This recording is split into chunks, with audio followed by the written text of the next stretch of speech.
இன்றைக்கி வீடியோவில் veg nuggets எப்படி செய்கிறதுன்னு சொல்ல போகிறேன். அதுக்கு முன்னாடி என் சேனலுக்கு இதான் நீங்கள் ஃபஸ்ட் டைம் வரீங்கன்னா என் சேனலை சப்ஸ்கிரைப் பண்ணிவிடுங்க. உங்களுக்கு தேவையான அளவுக்கு பொட்டேட்டோவை வேக வச்சு எடுத்துக்கோங்க. நான் 2 பெரிய சைஸ் பொட்டேட்டோ எடுத்திருக்கேன். இது நல்லா மசிச்சு எடுத்துக்கோங்க. இது கூட திருவி வச்ச பன்னீர், கேரட் ஆட் பண்ணிக்கோங்க. வேக வச்ச கார்ன் அண்ட் துருவின சீஸ் ஆட் பண்ணிக்கோங்க. எல்லாத்தையும் நல்லா மிக்ஸ் பண்ணிக்கோங்க. இது கூட கொஞ்சோண்டு மிளகுத்தூள் அண்ட் குழம்பு மிளகாத்தூள் கொஞ்சோண்டு ஆட் பண்ணியிருக்கேன். அண்ட் இது கூட ஆரிகேனோ ஆட் பண்ணியிருக்கேன்.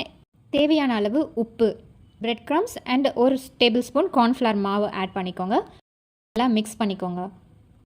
உங்கள் கையில் எண்ணெயை தடவிக்கிட்டிங்கன்னா இது ஒட்டவே ஒட்டாது. ஸோ அதுக்கப்புறம் உங்களுக்கு என்ன ஷேப் வேணுமோ அந்த ஷேப்பில் நீங்கள் செஞ்சு எடுத்துக்கலாம். ஒரு பவுலில் கொஞ்சம் கார்ன்ஃப்ளவர் மாவு ஆட் பண்ணிக்கோங்க. அண்ட் அது கூட மைதா ஆட் பண்ணிவிட்டு கொஞ்சம் சால்ட் ஆட் பண்ணி அண்ட் அது கூட தண்ணி ஆட் பண்ணி ஒரு பேஸ்ட் மாதிரி எடுத்துக்கோங்க. இது எதுக்குன்னா இது பைண்டிங்கோசரம். அப்போ தான் வந்து பிரெட் க்ரம்ஸ் இதில் நல்லா ஒட்டும். அண்ட் இன்னொரு பிளேட்டில் பிரெட் க்ரம்ஸை கொட்டி ரெடியாக வச்சுக்கோங்க. நம்ம என்ன ஷேப்பில் பண்ணி வச்சுருக்கோமோ அதை ஒன்று ஒன்றா எடுத்து இந்த கார்ன்ஃப்ளவர் அண்ட் மைதா பேஸ்ட்டில் இந்த மாதிரி பண்ணிவிட்டு அதுக்கப்புறம் இந்த பிரெட் க்ரம்ஸில் போட்டு எடுத்தோன்னா நம்மளோட பேட்டி ரெடி ஆகிடும். இதை நம்ம எண்ணெயில் டீப் ஃப்ரை பண்ணி எடுத்துக்கணும்.